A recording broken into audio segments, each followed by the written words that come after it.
after Yoweri Museveni won, Paul Kagame was the chief military intelligence in Uganda. In 1990, he was sent on Ugandan passport to the U.S. to Fort Leavenworth for training. Then 2 years after taking over, Paul Kagame invaded Congo, saying that he wanted to go after people who committed genocide in Rwanda. And he went into the refugee camps and they slaughtered every person they could. Hundreds of thousands of people are missing since 1996. And that's almost 30 years ago. It's safe to assume that those people are dead. This is Claude Gatebuke. We'll be unpacking the genocide that has been happening in Congo. He is the co-founder of African Great Lakes Action Network. He is a Rwanda genocide survivor, the author of the book Survivor Uncensored, a critic of the Rwandan government, especially Paul Kagame's role in regional destabilization, an expert analyst on resource colonialism, systemic violence across the African continent. So, Mr. Claude, thank you very much for joining us on today's edition of Popular Opinion. For a start, we'd like to explore your critical stand against the Paul Kagame government. You've been a fierce advocate against that government. You call it a regime built on impunity. And in your book, you link it to 1994 genocides that happened in Rwanda. Could you please unpack that for the audience to understand what is actually happening in Rwanda and how can that be translated to Congo? Thank you, Mohammed. It's a great honor for me to be on your podcast. Unpopular Opinion, obviously, has been an ongoing thing with me, especially when it comes to how much the world has been duped about Kagame and how much the international opinion has been in his favor in spite of the atrocities and his role, as you just asked, in the genocide, in the Rwandan genocide. The book that you're referring to is Survivors Uncensored, and the book is Survivors Uncensored, 100 plus testimonies from survivors of the Rwandan genocide, as well as pre- and post-genocide Rwanda, inspiring stories of resilience and humanity. In this book, the book is based on accounts, first-hand accounts from people who lived these experiences. And one of the stories in here, it's story number 13 in this book. It's conversations that I personally had with Kagame's former bodyguards. And one of them specifically, Alois Rienzi, told me, he told me that less than 2 weeks before the shooting of the plane of the two presidents, Rwanda and Burundian presidents, Juvenal Habyarimana and Cyprien Abdiyamira, the shooting of the plane that actually started the genocide, less than 2 weeks before that, there was a meeting in northern Rwanda where the RPF, which is Paul Kagame's party, which is empowered in Rwanda today, they had a meeting of the high-ranking soldiers. He gave me the names of the soldiers who were in that meeting. And the discussion was the plan to shoot down the plane carrying Rwanda's president. One of the officers in that meeting pulled out a map. His name was Tionest Lizinde. He pulled out a map and pointed out he was the most knowledgeable about Rwanda. He had actually previously worked with the Habyarimana government. He showed them on the map where the shooting needs to take place. Less than 2 weeks later, the plane was shot, and that set off the genocide in 1994. I'm fortunate to have survived that genocide. We had many near-death experiences. Myself, my sisters, my mother, and it was horrible things. So Paul Kagame's role in the genocide in Rwanda cannot be understated. That's the biggest thing. Now, what happened after the genocide? The government, the RPF, took control. They won the war, which there was a 4-year war in which it was an invasion of Rwanda from Uganda by the RPF, which was led by Paul Kagame. It was a 4-year war. It was bloody and full of major atrocities. Some of the atrocities that are taking place today in the Congo are things that also happened during the RPF rebellion in Rwanda. It is also things that happened during Yoweri Museveni's rebellion in Uganda in the early to mid 80s, by the way, in which Paul Kagame was a participant. He was one of Yoweri Museveni's soldiers. And fast forward, after Yoweri Museveni won, he installed a bunch of Rwandans in Uganda's institutions, and Paul Kagame was the chief military intelligence in Uganda. In 1990, he was sent on Ugandan passport to the U.S. to Fort Leavenworth for training, which, Fort Leavenworth is in Kansas in the US. When the invasion started, the initial leader of the RPF died or got killed, and Paul Kagame came and became the leader of that invasion. During their time, in areas they occupied, they slaughtered many, many, many people in very gruesome ways. The things we're seeing here in Congo, where pregnant women's wombs are being opened. Major sexual violence. Where women's genitals are being amputated. Those are things that also happen in Rwanda, but they had also happened in Uganda in prior. Setting up false flag operations, calling people to meetings and surrounding them and bombing them or killing them, or just disappearing people. People being called either to meetings or calling to authorities and never showing up again. Those are all methods of things that, the ground zero for it, where it all started, was in Uganda. Then it was brought to Rwanda by Paul Kagame's RPF. Then that war led to the genocide in 1994. And the genocide led to an exodus of 2 million Rwandans who fled both the genocide and the war. And many of those people ended up in Congo. Then 2 years after taking over, Paul Kagame invaded Congo, saying that he wanted to go after people who committed genocide in Rwanda. And he went into the refugee camps and they slaughtered every person they could. Hundreds of thousands of people are missing since 1996. And that's almost 30 years ago. It's safe to assume that those people are dead. It was more than 200,000 people. And they kept pushing them and pursued them all the way across the Congo. They worked with Laurent Desire Kabila, the older Kabila, and they installed him. He was their puppet. He was Uganda and Rwanda's puppet when they were taking over the Congo. Now, Rwanda wasn't doing this on their own. Uganda isn't doing this on their own. In the 90s, global leaders like Bill Clinton, Madeleine Albright, Tony Blair, and others, they basically anointed Museveni, Kagame, and Meles Zenawi of Ethiopia. Museveni of Uganda, Kagame of Rwanda, Meles Zenawi of Ethiopia. The three of them came the same way.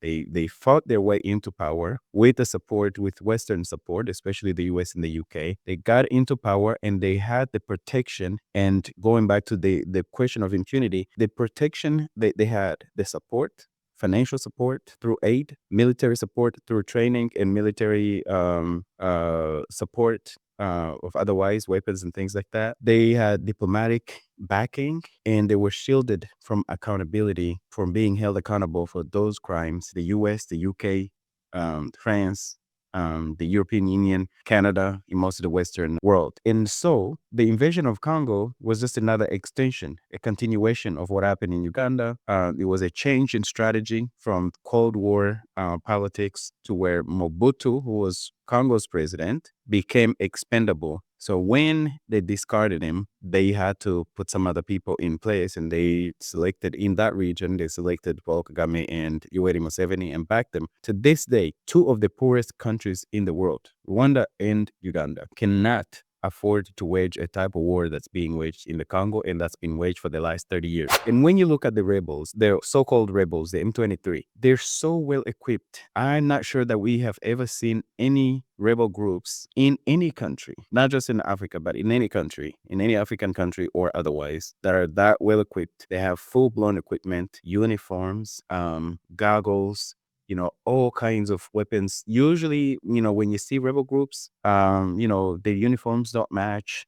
Some of them are not even carrying weapons. I mean, it's like you can tell it's like, hey, this isn't an official army. But what is happening in the Congo is, the official armies of Rwanda and Uganda have gone into the Congo with the support and backing of the US, UK, and European Union, and they are wreaking havoc. They have now increase the amount of crime. The number of people today, the estimated number of people that have lost their lives in the Congo as a result of that invasion is almost the size of Rwanda's total population. Back in the mid 2000s, the count stopped at like 6 million people, and the deaths have continued as a result of that invasion. So now we're like 20 years later. The numbers, my sense is that they have doubled. I mean, if you look at what just happened in the takeover of the eastern town of Goma in Congo, initial numbers were that 3,000 people were taken out.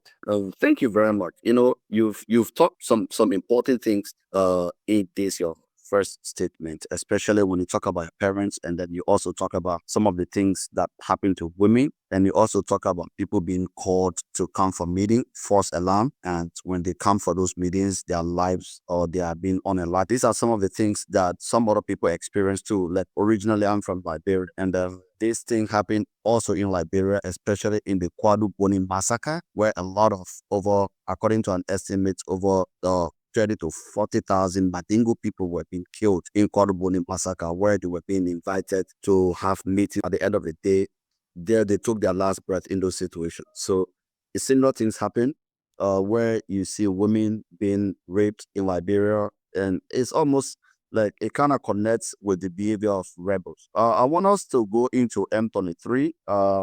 M23 recently seized Goma, and it has been alleged that it's being supported by the Rwandan government, especially Paul Kagame, like you've initially stated. So we'd like to understand what evidence connects Kagame to M23. And United Nations has also reported that there have been some Rwandan troops in Congo. Yet the Western powers, such as the United States, the African Union, and regional institutions, have failed to deliver justice and to bring an end to this war. Why do you think this is happening in this context? So it's basically two questions. One is, what is the evidence that shows that the Rwandan troops are involved in the with the M23? And the second part is, why has the world allowed this to go on with no accountability?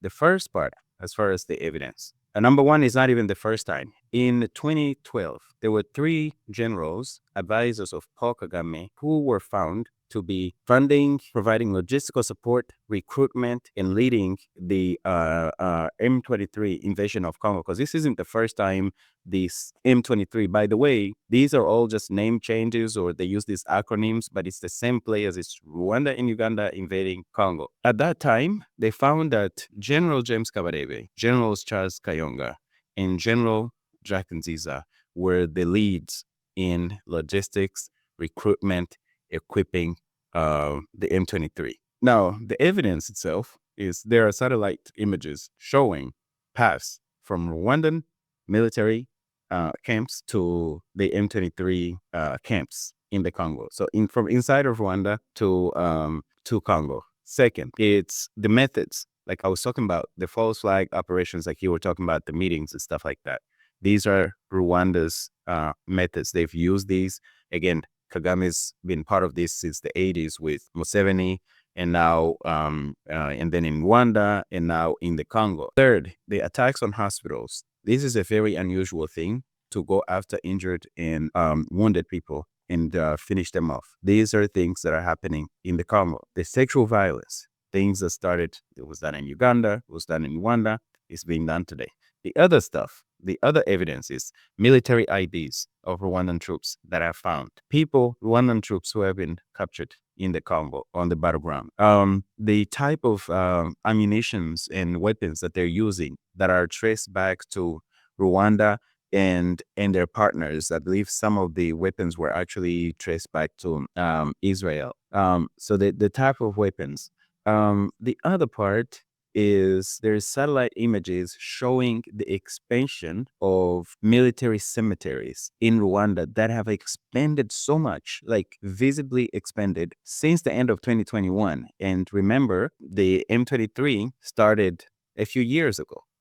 Started again, because the first time it was in 2012, and then this last time was late 21, early 22. The expansion of those military cemeteries. Now, we personally are also connected with people in the country. So I know people who've lost their family members in battle in Congo, where Rwandan soldiers have actually gone into the Congo, and the families have lost their kids. Young ones. Yeah, some of them teenagers, some of them in early 20s. I mean, just really tragic even for those families. The other part is everybody that's captured but the M23 or the surrenders to the M23 ends up in Rwanda.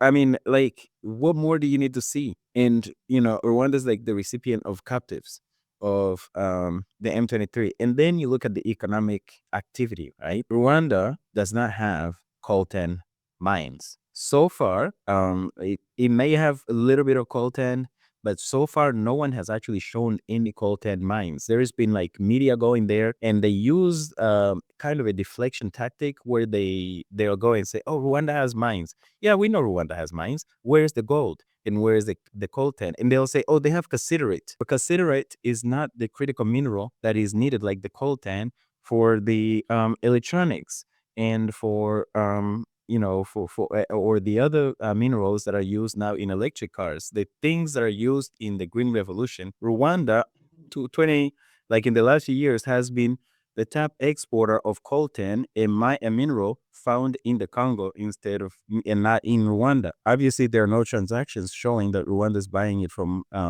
either the Congolese government or Congolese miners. They are smuggling it into Rwanda and selling it to the global market. In fact, the European Union signed an agreement with Rwanda worth almost $1 billion to trade critical minerals that are not found in Rwanda. So, to your second question, why has the world, stood by and watched this happen, especially the Western world? Is because there is profits to be made.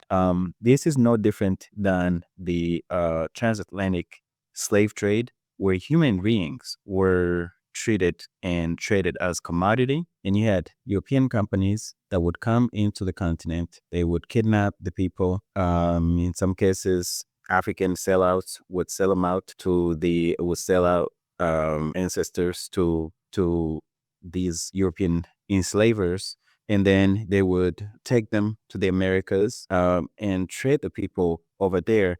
And this was legalized, so there were governments involved in making this illegal trade.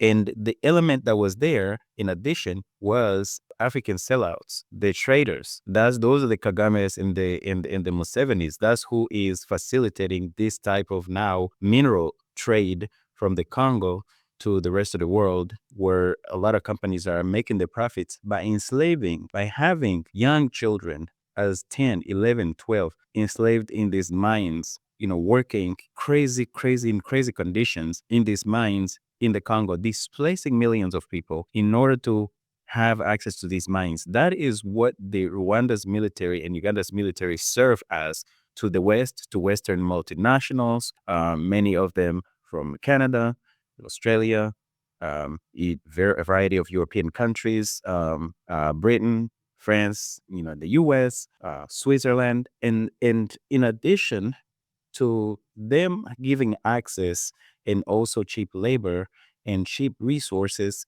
it helps them make profits. So these governments have no incentive. They are basically, they're protecting business interest by their nationals. The other thing is that Rwandan military and Uganda military serve as local mercenaries for the West.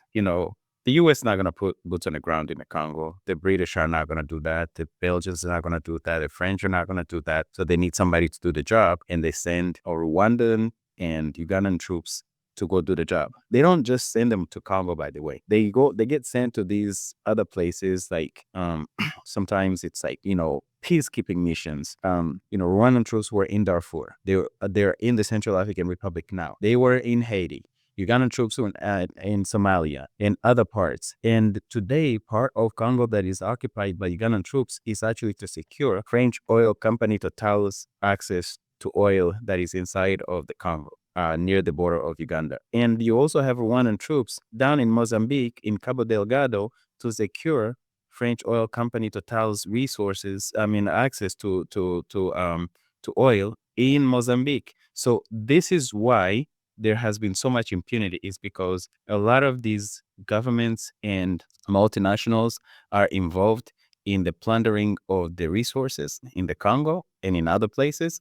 And Rwandan troops have been used as basically the security guards or the bouncers at these places. They are the local mercenaries for this thing. The last thing that I will add to this is that there's anti-Black racism built into this, because when you see that millions, I mean, like, we're talking more than 6 million, possibly 10 to 12 million Congolese, Black people in the heart of Africa have lost their lives, not by accident, not through sickness, but because somebody came and took them out, or caused conditions that make them lose their lives. And the world is been so silent about it.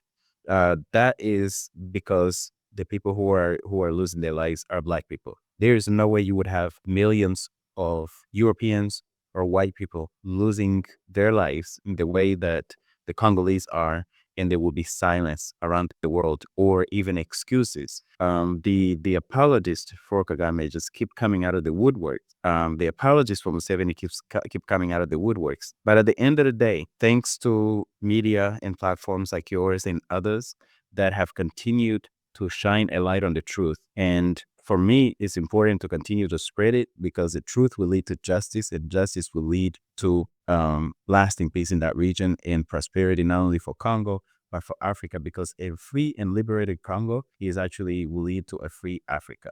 Thank you very much for that explanation. Today's video is proudly sponsored by McKnight Clothing Brand. If you are living in Europe or in any parts of the world and you need an African clothing, you can simply check them up on their Instagram page. Their link is in the description of this video.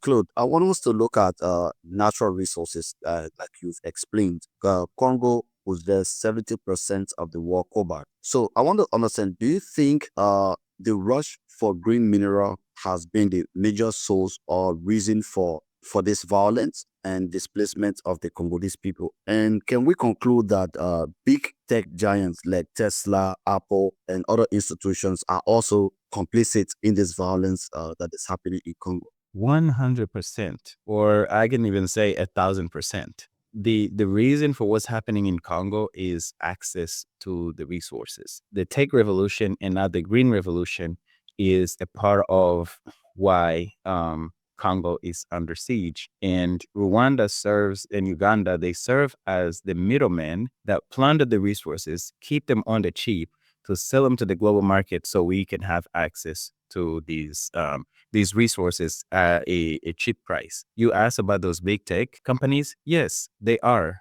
because and that's also, it also goes to, by the way, the agreement that I talked about with Europe and other countries also. They have agreements with Rwanda on export of critical minerals, and Uganda, because the minerals out of the Congo power these, the Apple, Tesla, and other electronic and electronic products. These companies, actually, there's a lawsuit in the U.S. against a number of these companies, including Apple and, I believe, Google. I don't have the list in front of me, but there's multiple companies that have had a lawsuit. There was a lawsuit against them in the U.S. as they profit from that, the supply chain to their electronics. So they may not buy those minerals directly from Rwanda, but the chain. By the way, there's a law in the U.S. also that where the minerals that you get are supposed to be clean, like through the chain that they come through. And so, yes, these companies are definitely complicit. And until they clean up their supply chains and actually cut out these smuggled minerals that are going through Rwanda and Uganda, they continue to be complicit in it, and they are fueling the conflict by injecting money, not just conflict, but the genocide, that is going on in the Congo. If you want to see us in better studio, if you want to see this podcast going very far, I want you to please subscribe to this YouTube channel, like, comment, as well as recommend individuals to us that are doing remarkable work across the African continent in social justice, youth development, economic participation, political change, or political justice, or economic justice. We will try our best to bring them to this platform to discuss the critical roles they are playing in their national development agenda. Mr. Claude, I want us to look at the work you've done. In your book, you stated that over 6 million people, or at least close to 6 million people, Congolese, have been killed since 1996. I would like to understand, using women as true sex trafficking as well as doing horrible things against women by rebel group. Despite the presence of United Nations peacekeeping troop in Rwanda, about 20,000 peacekeepers are in Rwanda. Yet, uh, the United Nations Security Council have failed to pass a draft resolution against this government or against the Rwandan government and against the rebel through sanctioning or through implementing armed embargo against them. Why do you think is the cause of that? And what do you think are typical Congolese themselves, not from governmental perspective, but from individual perspective, diaspora communities and other individuals to compare United Nations and other regional institutions like the East African Community as well as the African Union to put or to sanction these or those institutions like Rwandan government as well as the M23 and their co-sponsors. I believe what you were saying there, the 20,000 troops, you meant Congo, not Rwanda. Yes, I mean Congo, not Rwanda. The 20,000 troops in Congo, not Rwanda. Yeah, so the violence against women is horrible. When we say women, people might think just adults. Some of it is children. I mean, like little girls taken as sexual slaves, sexually assaulted. I mean, these rebels, these M23, Rwandan troops are just doing some things that are so horrific. They will sexually assault and withholding the word the women in front of their kids and husbands. And this is to terrorize, to tear at the fabric of society, to terrorize the community to where like the displaced people never even dream of coming back to this place where they were terrorized. It's so horrific, the things that they are doing that, I mean, when you get the women out, you also get the children out. It's like the whole displacement operation is so sophisticated in a way that, they'll do it to where they psychologically destroy a person and, physically, of course, and psychologically to where it's like, okay, you can have that land. And now, they have the lands and the mines and all of that. The UN has failed the Congo in many ways. So the UN troops in the Congo have not obviously stopped the violence. There really is no point with them even being there because they've not protected the civilians. Secondly, the UN has made many reports on the atrocities in the Congo, including the UN mapping exercise report that was to be released, that got released on October 1st, 2010. At each turn in previous years, the U.S. mission to the UN blocked the reports from coming out, including the UN mapping report. The only reason why a lot of these reports came out is because they were leaked to the media. And so the UN, of course, U.S. is a very powerful country inside of the UN, and you got the British and the French all in the pocket of Paul Kagame or in support of Paul Kagame to where they refuse to sanction Rwanda. Rwanda should be under arms embargo. For the crimes that they're committing in the Congo, they should be under arms embargo. And to this day, it hasn't happened. I think the other part of it, I mean, this is what the Congolese people would wish. And so the other part of it is that the Congolese elites have failed Congolese people. Because if they carried out the wishes of the Congolese people, they would have already been calling out Rwanda's invasions for many years. This is a new thing. They just started a few years ago. Thankfully, they're doing that. They're not calling out Uganda. They should. They need to. They should have escalated it by closing the borders with Rwanda and Uganda when they had control. Because by doing that, it would have created a diplomatic and economic escalation where all of these companies are not able to smuggle through those countries, where now the diplomatic world has to engage, understanding that the order has been disrupted. But they didn't do that, and they should.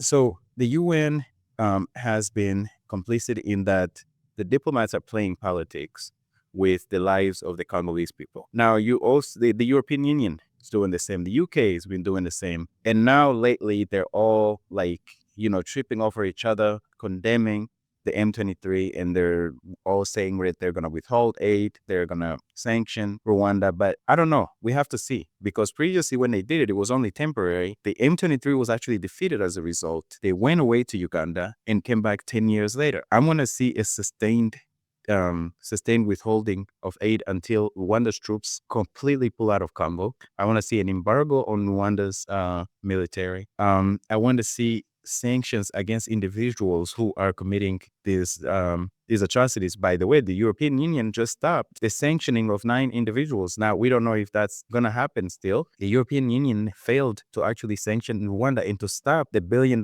deal that they have with Rwanda. All of this is because of no political will. It's also because the people who are losing their lives are Black people. And it's because the multinationals are, they are running this instead of really the goodwill of the people. Now, the last thing I would say is if the UN gets serious and implements the recommendations in the UN mapping report, that actually will give a lot of hope to, if it's done correctly, give a lot of hope to lasting peace in the Congo, because there's accountability and reparations built in there. I think, the continued noise and push for change and for this to be addressed is going to eventually, push it over the edge so that, real serious decisions are made. The last thing is the African Union. The African Union has been a complete, total, colossal failure for the Congolese and to the African continent, because again, a liberated Congo is a free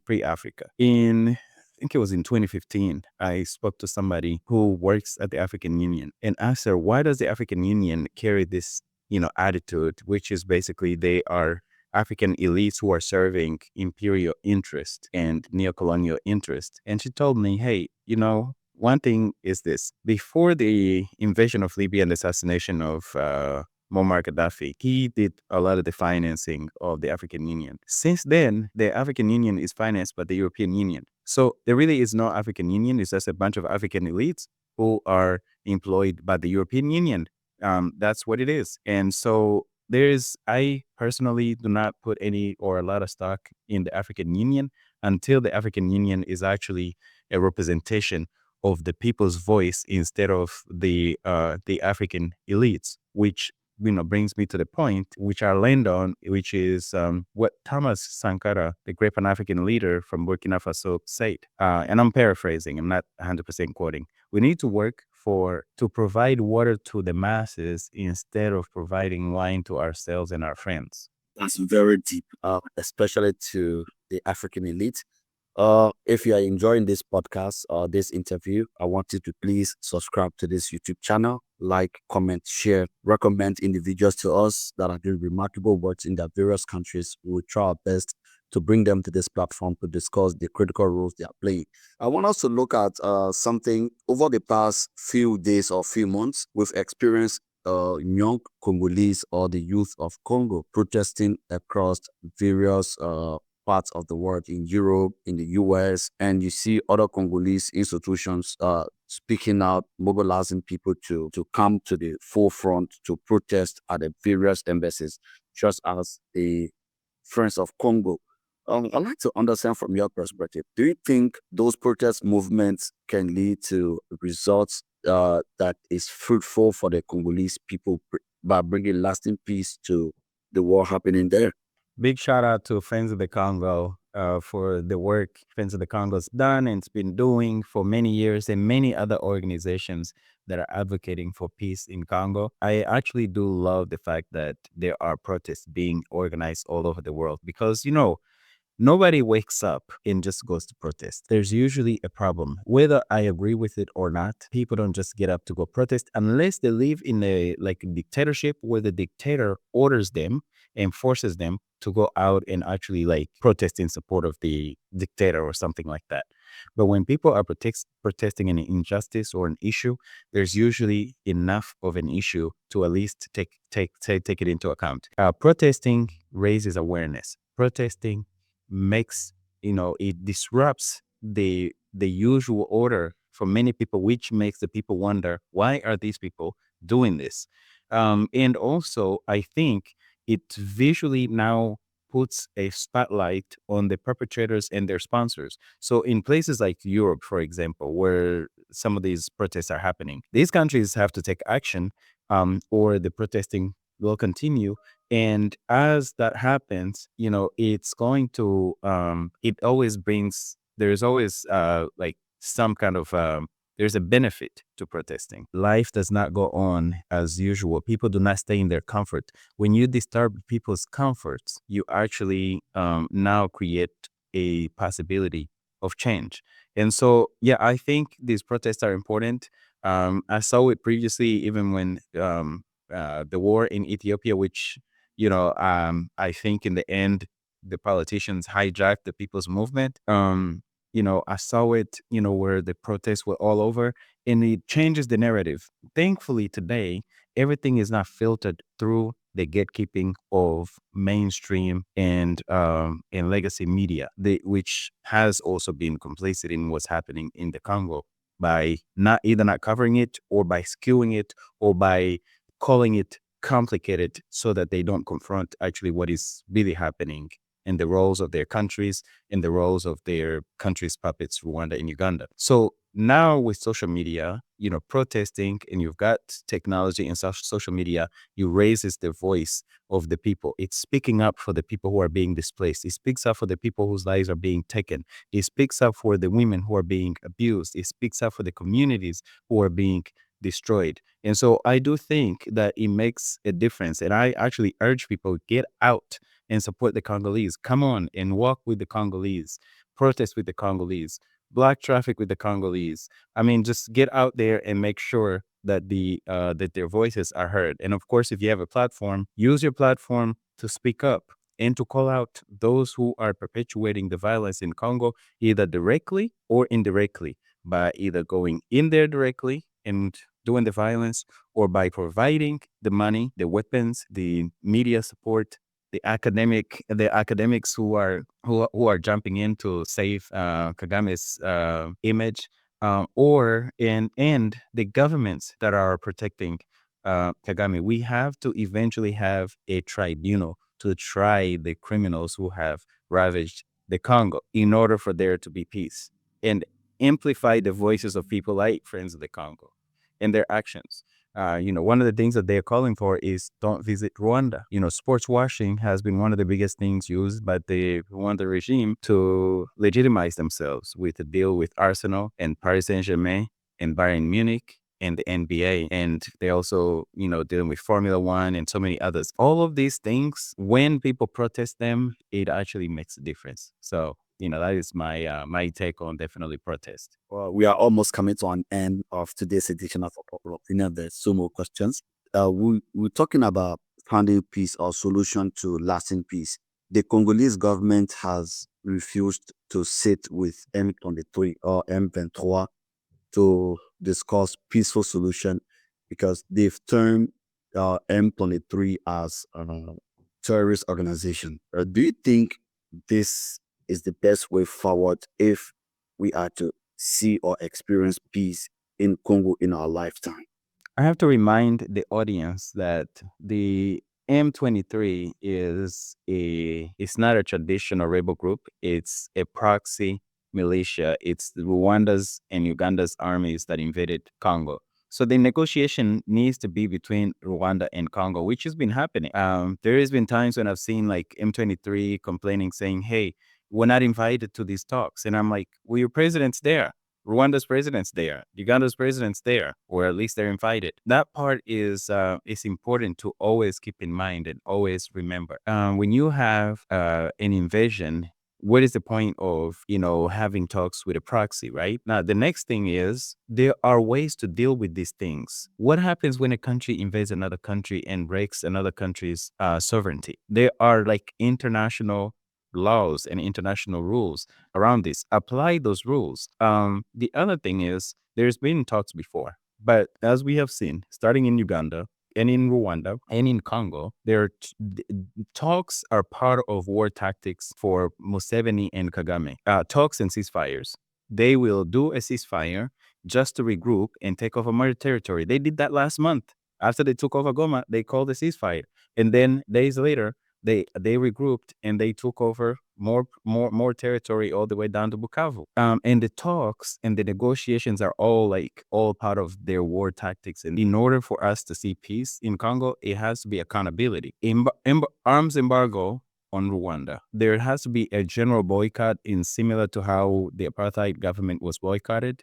on Rwanda and Uganda, and also sanctions on them because they'll have to pull out of Congo. At that point, then the Congolese can sort themselves out. But until that happens, until people stop making deals with Rwanda and Congo, thankfully, I hear that Arsenal has stopped or is stopping ending their contract with Visit Rwanda. We'll see if that actually happens. The more these things continue to add up, the more then we will eventually see change. I mean, this is what happened with apartheid regime in South Africa. They were sanctioned, they were isolated, they were banned. People all over the world had to pitch in to make it happen. That's what needs to happen for the Congo.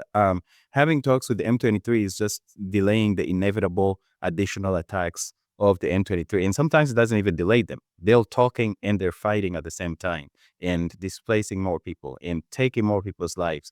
So I think that the Congolese government can do, there's a lot of other things that they can do besides having talks with the M23. They should definitely work to secure and close the borders with Uganda and Rwanda to start, for a start. That would be a bigger negotiating chip than just going to have talks for the sake of having talks, especially knowing that the real commanders of the M23 are Rwanda's generals. Obviously, General James Kabarebe just got sanctioned by the US. This is something that the US had refused to do for many years, and they finally did it. I mean, that's who's responsible. What is the point of talking to somebody who is not really responsible or who is not the lead or the decision maker? They're responsible, but they're not the decision maker. What is the point? They are responsible, but they are not decision makers.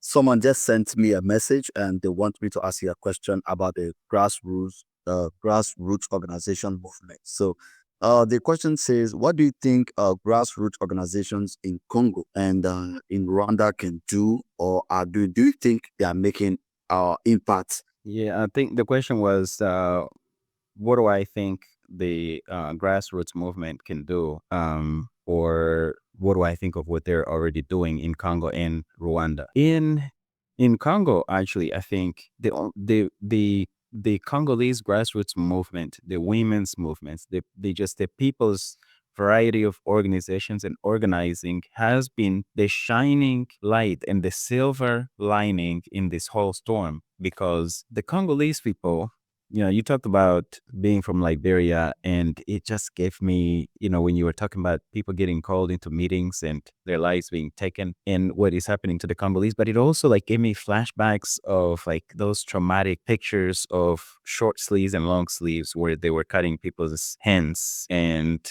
arms, and I believe they were amputating feet also, if I remember correctly. The Congolese also experienced this during the time of King Leopold, when he basically colonized Congo and had it as his own personal property before he handed it to Belgium for Belgium to be the colonial master. The Congolese have always resisted. No one has ever had the ability to fully control the Congolese people. Even during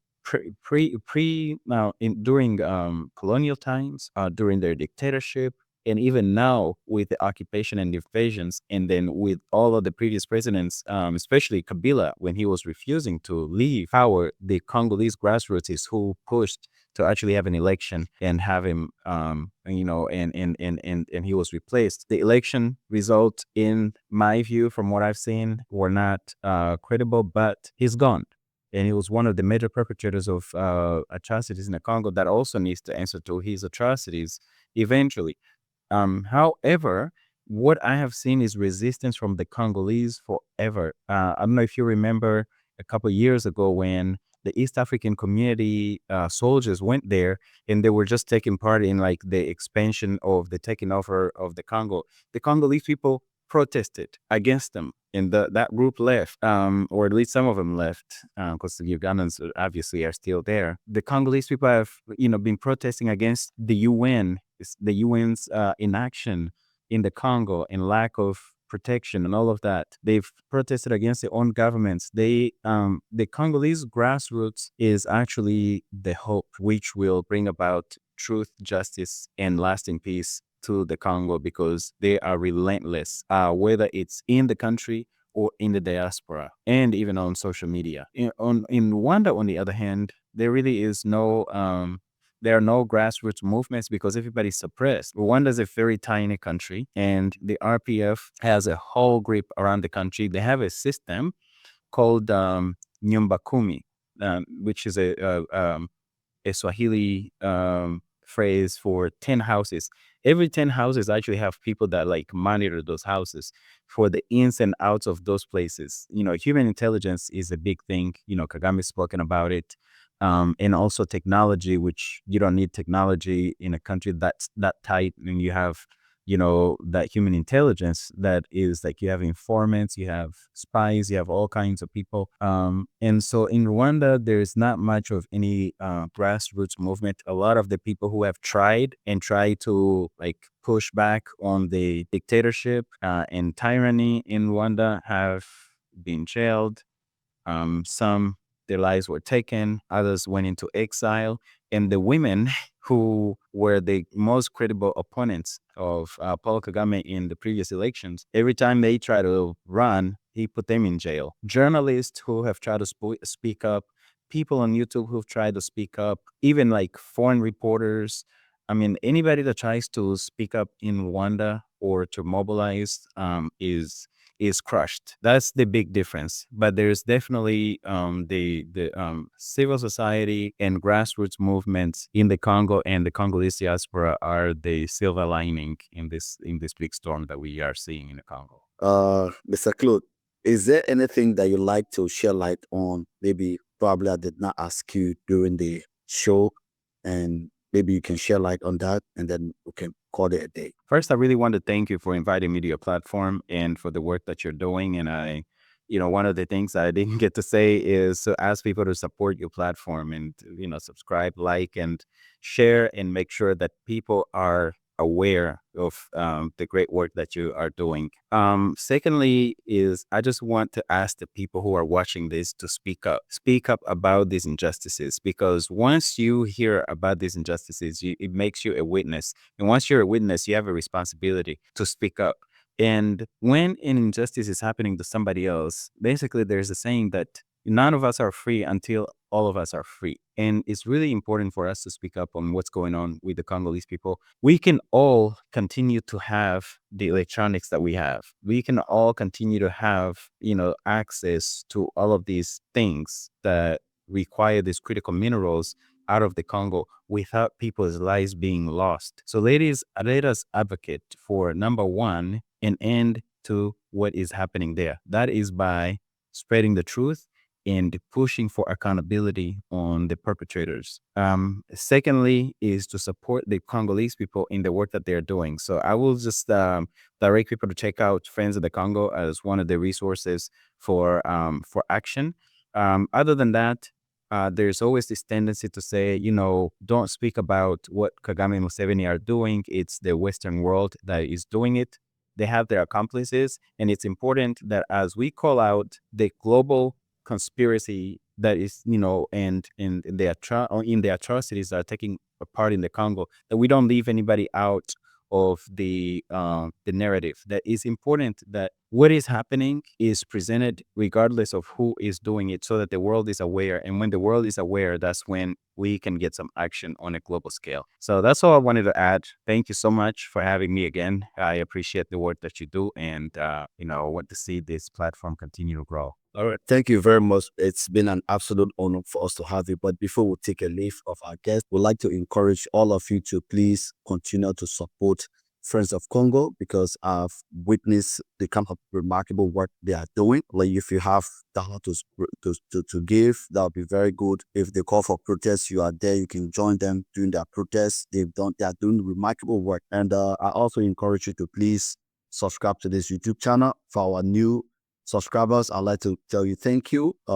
Last week we were about 400, and this week we've reached 700 subscribers. I'd like to say thank you so much for subscribing, and I'd like to encourage you to continue doing this, because this platform was created to give voice to the Africans, especially young people across the African continent, to talk about issues that are affecting our continent, development, and its political situation. So until then, Mr. Claude, thank you very much. It's been an absolute honor for us to have you here today.